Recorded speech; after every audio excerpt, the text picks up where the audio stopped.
mushafa biyadihi. Sayyidina Ali nepuk mushaf ini keras sekali. Sal hadal mushaf kata Sayyidina Ali. Orang Khawarij bilang enggak ada Ali, enggak ada Muawiyah, yang ada adalah kitabullah, yaitu mushaf. Benar, secara zahir benar, memang orang Islam harus kembali ke mushaf. Kalimat ini punya filosofi yang luar biasa. Tapi andekan ini ditafsirkan orang yang enggak ngerti Quran, enggak ngerti tafsir, enggak punya adzauqus salim, rasa yang baik, maka memang ya ngomong Quran harus ahlinya. Rahim. Rabbi shrah li sadri wa yassir li amri wahlul 'uqdatam min lisani. Allahumma sholli wa sallim ala habibika Mustafa Muhammadin wa ala alihi wa sahbihi asma'in. Nama ba'du. Yang kita hormati bersama Profesor Dr. Adi Wijaya selaku Rektor Telkom University. Di sini kita ditemani dan yang tentu kita hormati Habib Fikri Assegaf. Ada Bapak Kiki, ada beberapa teman tadi yang sudah disebutkan oleh moderator. Langsung saja sesuai tema bahwa kita akan menjadikan tauhid sebagai sumber inspirasi bangsa atau sumber kekokohan bangsa atau sumber ketahanan NKRI.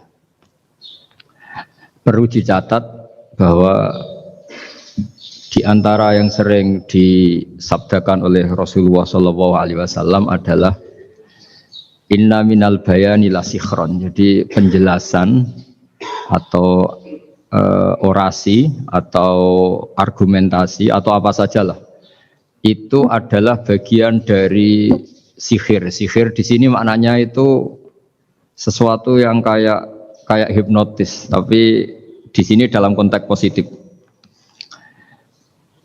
Dulu ketika periode Rasulullah Muhammad SAW itu pertarungan hak dan batil itu diolah pikir. Olah pikir yang diterjemahkan oleh artikulatif atau sistem verbal. Memang ini agak aneh. Jadi kalau mukjizatnya Nabi Musa itu fisik. Fisik itu misalnya melawan Fir'aun dengan kekuatan tongkat yang super dahsyat. Sehingga Laut Merah dipukul sama tongkatnya Fir'aun, kemudian tongkatnya Nabi Musa, kemudian bisa membelah jadi jalan, Fir'aun tenggelam. Begitu juga nabi-nabi yang lain ada kekuatan fisik yang bisa dilihat sebagai mukjizat. Tapi ketika Nabi Muhammad SAW jadi nabi itu pertarungannya itu ke sistem rasional. Dan yang enggak rasional itu dijelaskan dengan satu penjelasan yang seakan-akan rasional. Ini yang agak jelimet. Sehingga ada wala talbisul haqqan bil batil. Jangan menyampur adukkan hak dengan batil. Saya beri beberapa contoh kejadian.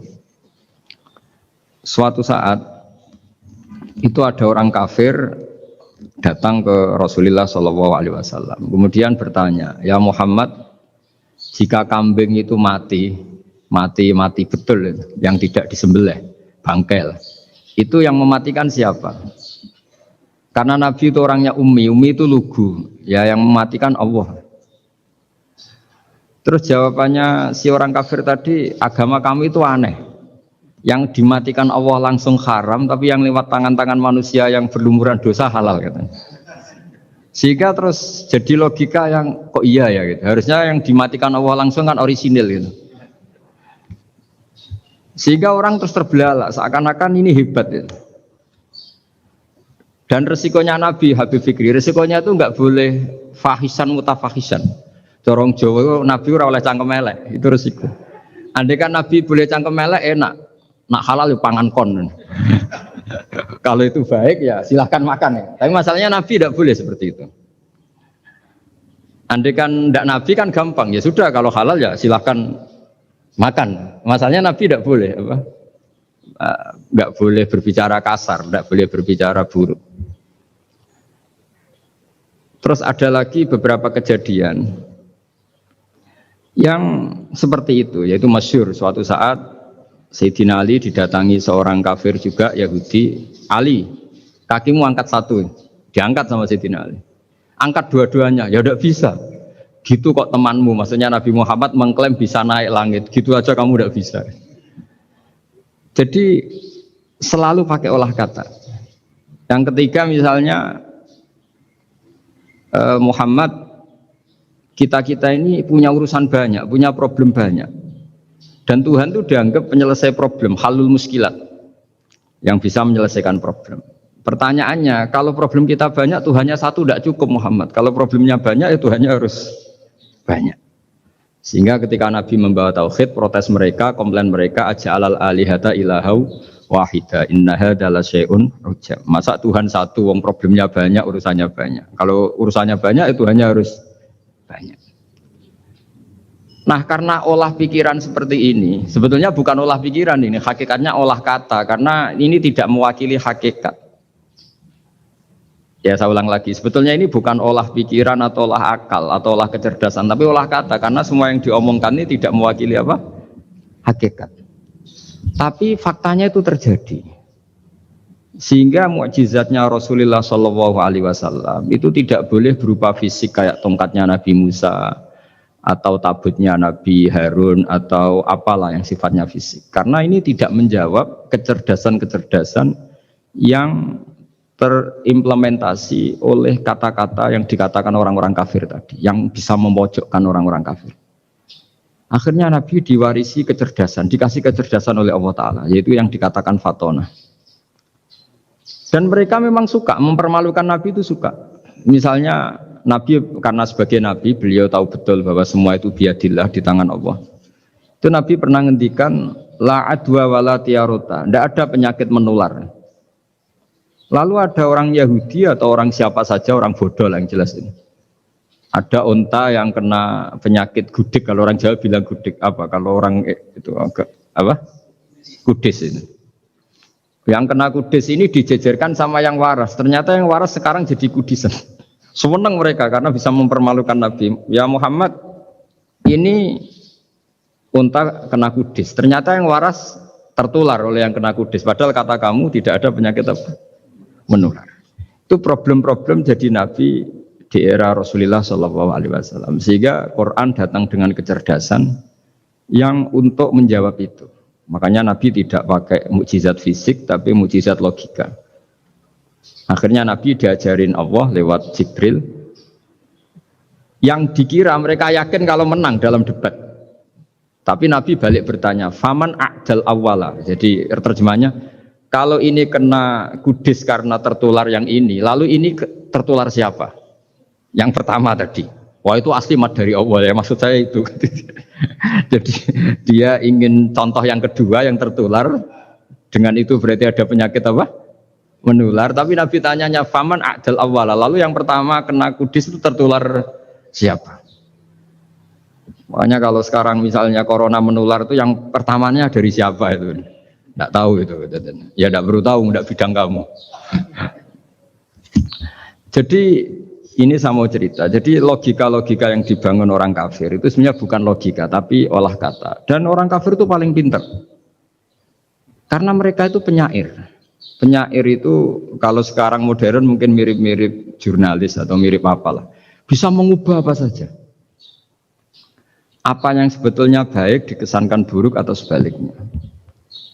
Sehingga ini menyusahkan karena Nabi harus ngendikan hakikat, harus mengatakan sesuatu yang nyata dengan bahasa yang benar, sementara mereka mengatakan kebatilan dengan penjelasan yang baik. Ini ribet kan? Sehingga dalam banyak percekcokan ya, itu susah dicari jalan tengah karena sama-sama mirip, kebenaran ini sama-sama mirip.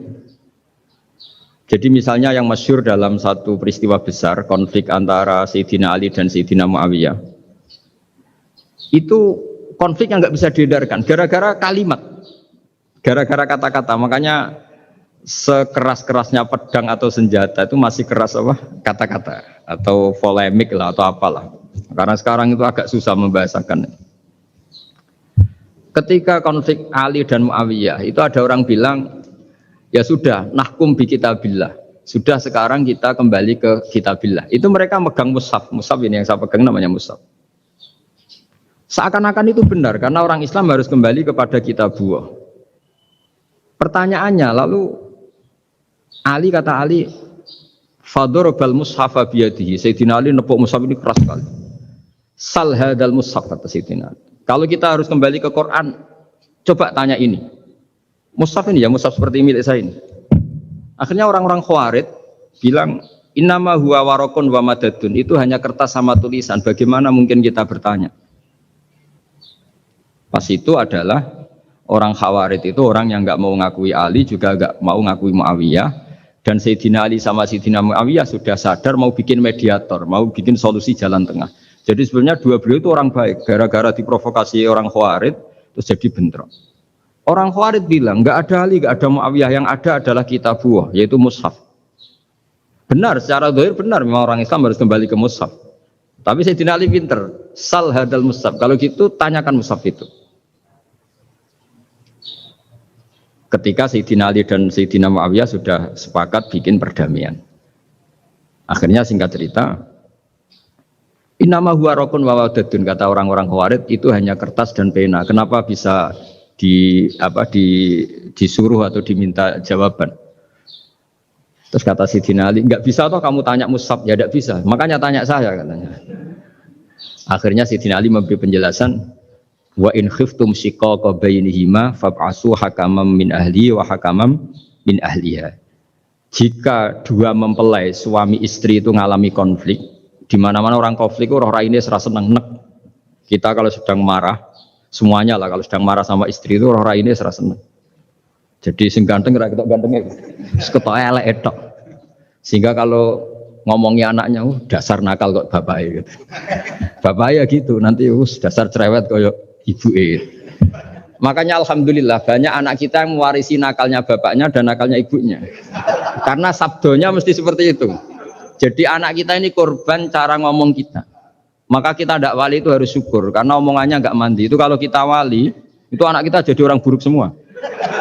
Karena kita ngomong dasar goblok koyo ibuke. Dari ibuke dasar nakal koyo bapake. Berarti anak kita punya status goblok dan nakal. Tapi alhamdulillah yang ngomong itu tidak wali sehingga diabaikan saja sama Allah. Gak penting. Omongannya orang tidak wali itu tidak penting. Makanya tidak wali itu tetap punya sisi positif. Kalau ngomong tidak ngefek.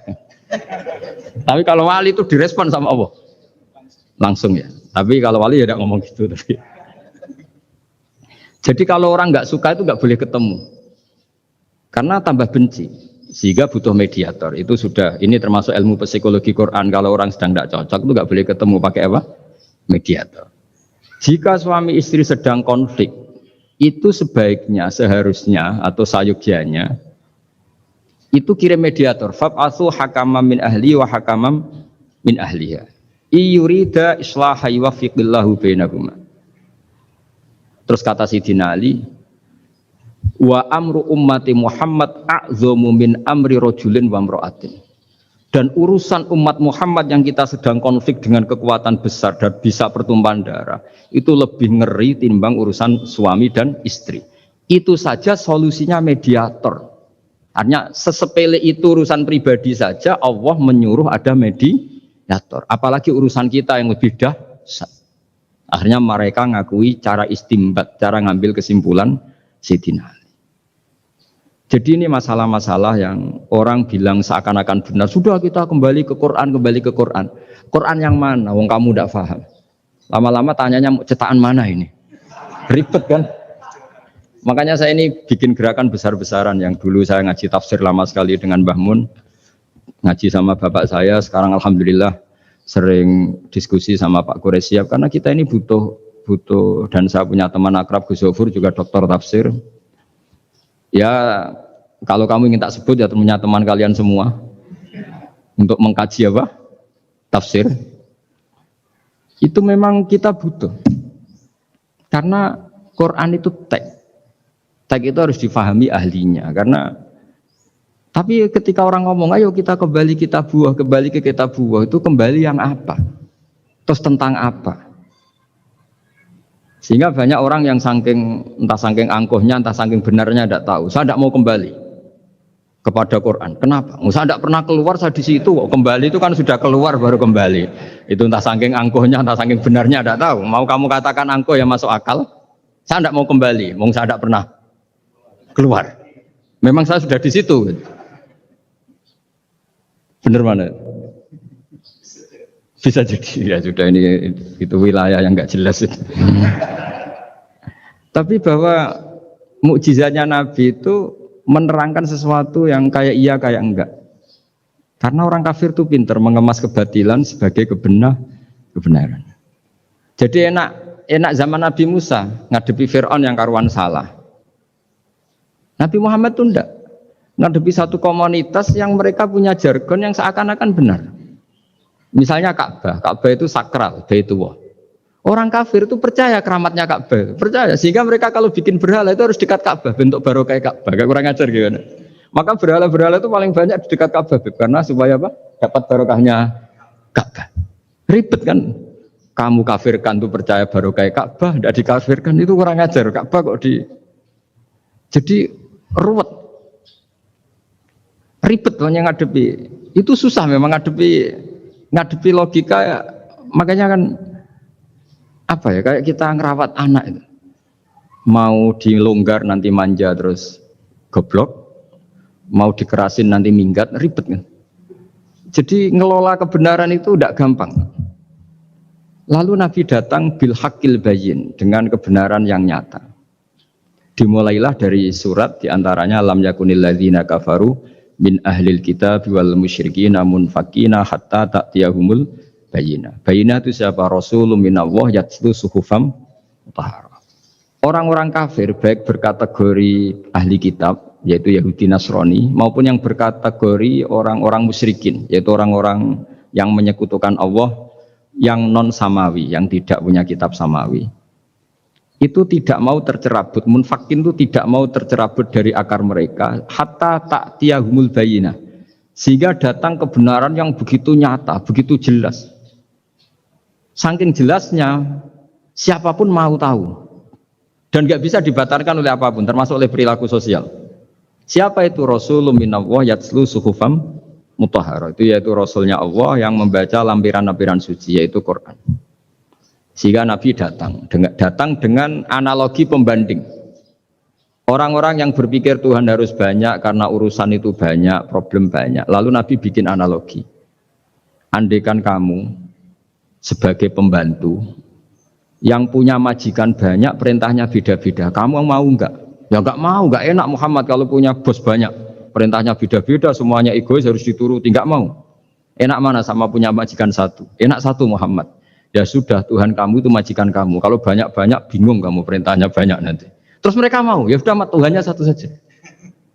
Jadi karena mereka mau tidak mau, harus berpikir kalau Tuhan banyak berarti perintahnya banyak, memuaskan satu Tuhan dibenci Tuhan yang lain, memuaskan yang lain dibenci yang lainnya, pokoknya ribet. Hari ini minta dilayani, Tuhan yang satu minta dilayani, itu kan ribet.